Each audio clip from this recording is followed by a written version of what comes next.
1957 жылы жазылған қазақ балалар әдебиетінің озық туындыларының бірі саналатын Бердібек Соқпақбаевтың «Менің атым Қожа» повесін оқып шықтық.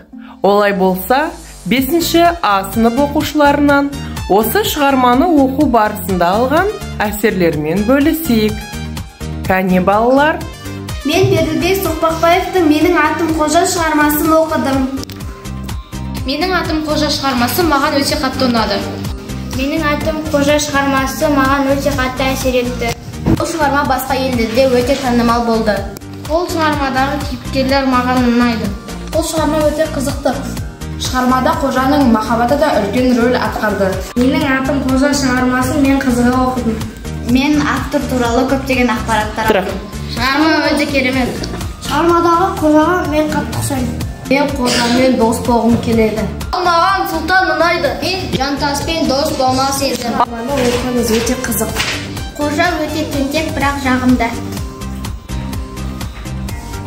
Біз шығарма барысында барлық кейіпкерлердің портретін салдық.